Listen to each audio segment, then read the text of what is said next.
10 true-to-life story na isinapelikula. Marami sa atin ang mahilig manood ng mga pelikulang tumatak sa ating mga manonood. May mga drama, action, comedy at minsan fantasy. Pero alam mo ba yung ibang mga pelikulang napapanood natin ay nangyari sa tunay na buhay?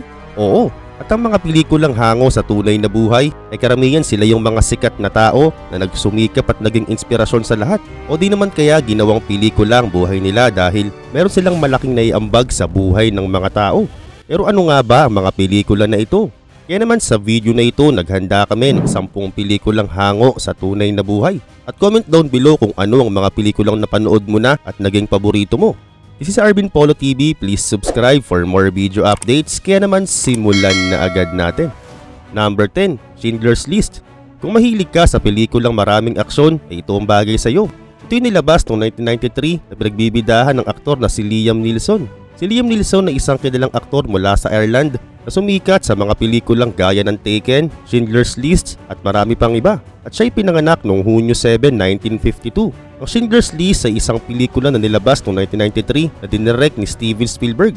Ito'y kwento tungkol sa tunay na buhay na tao ni Oskar Schindler, isang negosyante na Aleman na nagligtas ng higit 1,000 mga Hudyo mula sa kamatayan noong panahon ng Holocaust. Sa kwento ni Schindler, siya ay isang oportunista na businessman na nagbukas ng pabrika sa may Krakow, Poland noong 1939. Ngunit habang dumarami ang pag-aabuso sa mga Hudyo sa kamay ng mga Nazi, naging mas matalino siya para iligtas ang mga Hudyo mula sa pagkakamatay sa pamamagitan ng pagkuha niya sa mga ito bilang mga empleyado.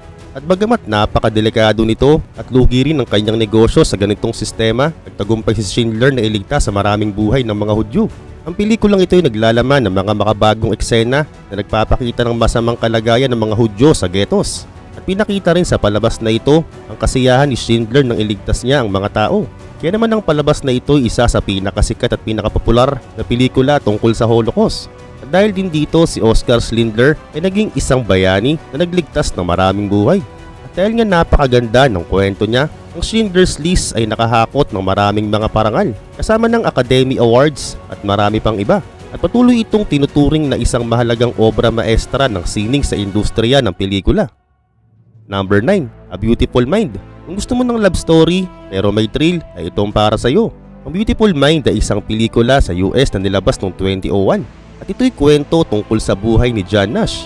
Ito'y ginampanan ng veteranong aktor na si Russell Crowe.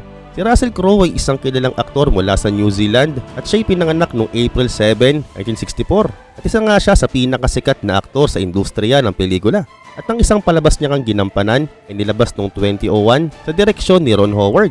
Ang kwento ay may isang kilalang matematikong Amerikano na dumadanas ng schizophrenia. Ang pelikula ay nagpapakita ng kanyang buhay mula sa kanyang pag-aaral sa may Princeton University kung saan nakita niya ang kanyang sarili sa kritikal na panahon ng kanyang karera. Si John Nash ay nagtagumpay sa larangan ng matematika ngunit nagkaroon din siya ng mga personal na laban. Oo, hindi naging madali ang nangyari sa buhay niya. At sa kabila ng kanyang pagiging genius, siya ay nagkaroon ng mga delusion at hallucinations dahil sa kanyang schizophrenia. At sa tulong ng kanyang asawa na ginampanan ni Jennifer Connelly, ay nagawa niyang malagpasan ang mga pagsubok na ito at pagpatuloy sa kanyang trabaho sa matematika.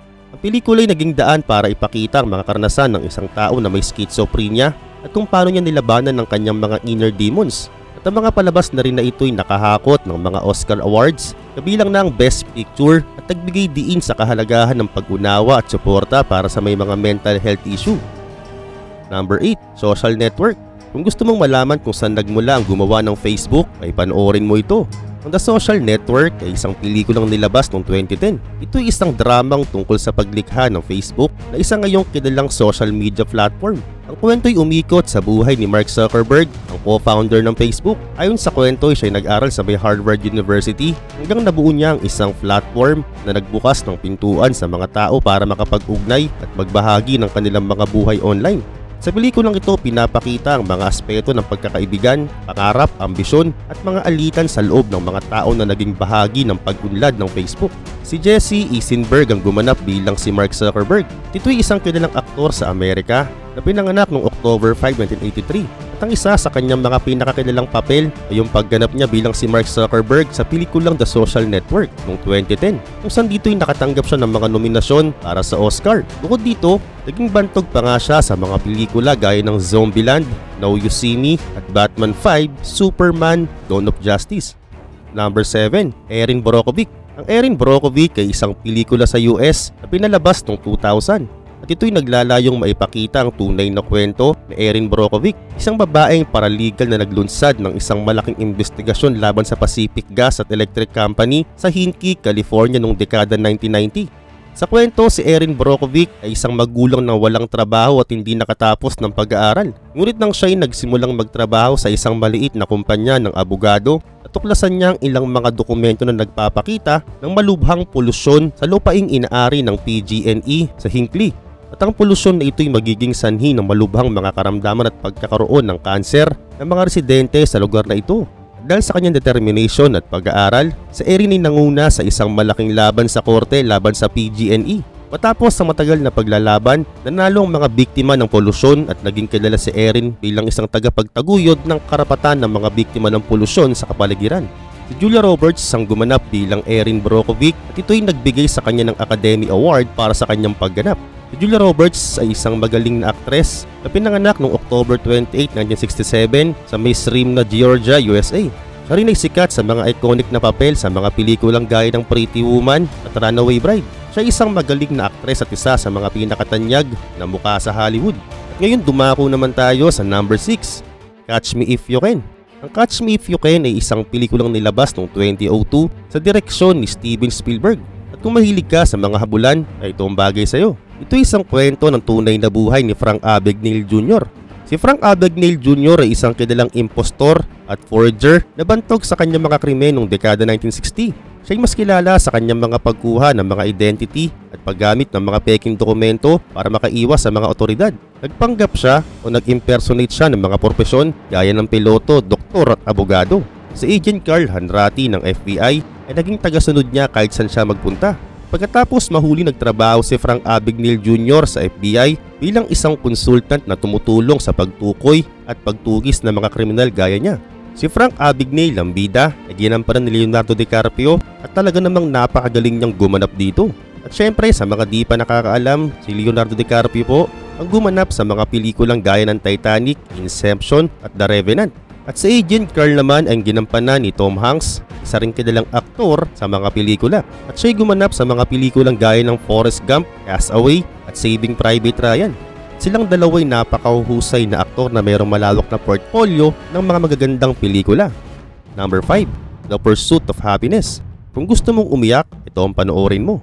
Ang mga eksenang ito ay ginampanan ni Will Smith at ng kanyang tunay na anak na si Jaden Smith. Ang palabas na ito ay nilabas noong taong 2006 at nakatanggap ng samot-saring parangal. Ang kwento ay nagumpisa noong mga dekada 1980 sa Francisco, kung saan si Chris ay isang negosyante na nagbebenta ng mga medical scanner.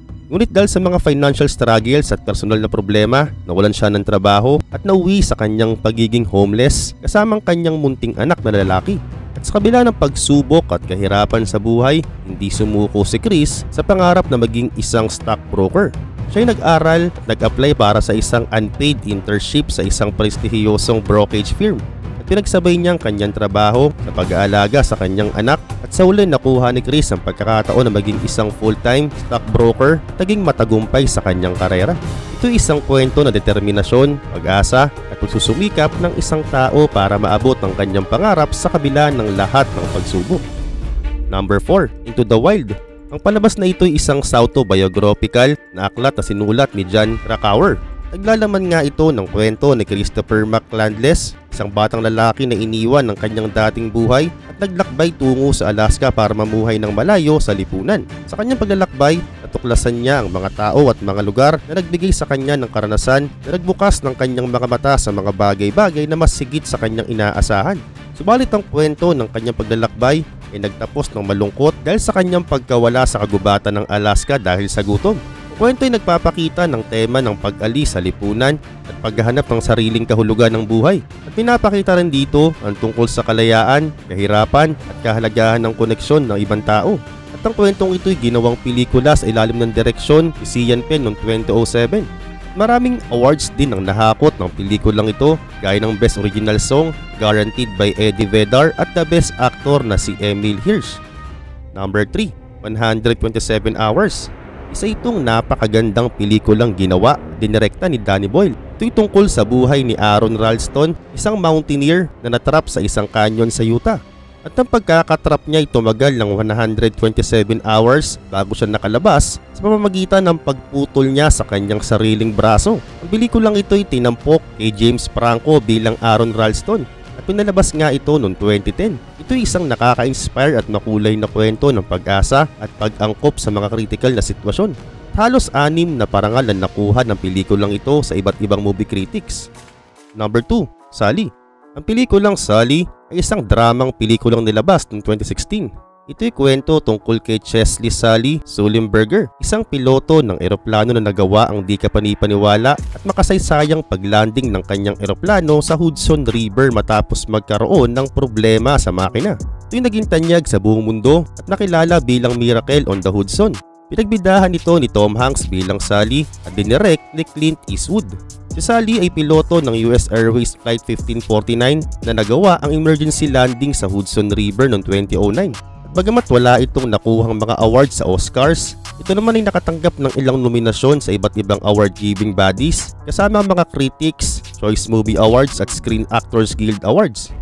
Number 1, Hacksaw Ridge. Ang Hacksaw Ridge ay isang pelikula na dinirekta ni Mel Gibson noong 2016. Ito'y kwento tungkol kay Desmond Doss. Si Desmond Doss ay bantog sa kanyang hindi pagdaladala ng mga armas sa gera at pinapakita nga nito na maaari kang maglingkod sa militar nang hindi gumagamit ng dahas. Siya ginawaran ng Medal of Honor, ang pinakamataas na medalya ng kagitingan ng Estados Unidos para sa kanyang kabayanihan sa gitna ng digmaan. Ang pagganap ni Andrew Garfield ay hindi matatawaran sa kanyang husay sa pag-arte. Si Andrew Garfield ay isang kilalang aktor at kilala sa kanyang mga papel sa mga pelikula at entablado. Siya ay pinanganak noong Agosto 20, 1983 sa Los Angeles, California, USA. Ngayon, ikaw, alin dyan sa mga yan ang mga napanood mo na? Comment down below.